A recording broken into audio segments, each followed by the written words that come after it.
جو ہے تفسیر ابن کثیر میں وَلَوْ أَنَّهُمْ إِذْ ظَلَمُوا أَنفُسَهُمْ جاؤ کا سورہ نساء کی 64 نمبر آیت کے تحت امام ابن کثیر ایک واقعہ لے کے آئے ہیں۔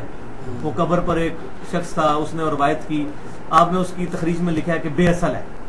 اب یہ بات ابن کثیر کو نہیں پتا تھی۔ یہ ابو غیاث کے واقعات میں سے اور بے اصل واقعہ ہے، بے اصل واقعہ جی آپ نے تخریج میں لکھا ہے تفسیر ابن کثیر ابو غیاث کا ہے، ابو غیاث پتہ نہیں بے اصل لکھا ہے تو بے اصل لیکن یہ ابن کثیر کو نہیں پتا چلا انہوں نے کیوں لکھا، تو انہوں نے کسی اگلے کسی کتاب سے نقل کر دیا نا۔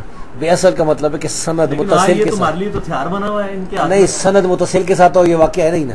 اب تو دنیا زمین نے اپنے خزانے کھول دیے، اب تو بڑی نایاب کتابیں چھپ کے آ گئی ہیں، تو اگر ایسی کوئی سند ہے تو پیش کی جائے۔ نہیں، وہ کہتے ہیں کہ حافظ ابن کثیر جو فتویٰ ہمارے پہ لگانا ہے نا ابن کثیر پہ بھی لگانا ہے۔ ہم انہیں کہتے ہیں کہ اگر کوئی تابعی بیان کرے، ایک تابعی بیان کرے کہ رسول اللہ صلی اللہ علیہ وسلم نے یہ فرمایا تھا، تو یہ حجت نہیں محدثین کی نزدیک۔ تو حافظ ابن کثیر اگر بغیر سند کے بیان کرے تو مان لیں گے ہم؟ نہیں، ابن کثیر پہ فتویٰ نہیں لگاتے آپ؟ نہیں فتویٰ لگاتے، تابعی پر فتویٰ نہیں لگاتے۔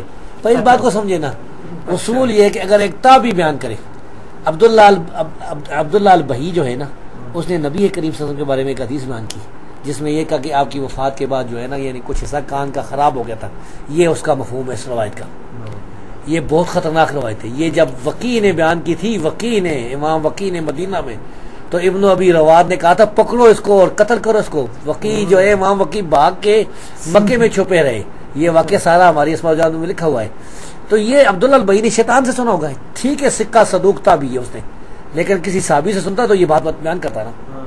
تو وہی تابعی کی بات بھی ہم جو کہتے ہیں، اس طرح تابعین کی 5 تابعین کی یہ باتیں ہیں کہ وہ کہتے تھے کہ نبی کریم صلی اللہ علیہ وسلم نے ان کو اچھا کہہ دیا تھا۔ مراد یہ کہ وہ جو بت تھے نا، تل کر غرانی کو اولا والی بات کو سیدی صاحب نے بھی رد کیا ہے۔ تو یہ 5 تابعین سے ثابت تھے، انہوں نے بیان کی بات۔ تو جب تابعی کی بات ہم نہیں مانتے، اس پر فتویٰ نہیں لگاتے ہیں، تو بعد میں کوئی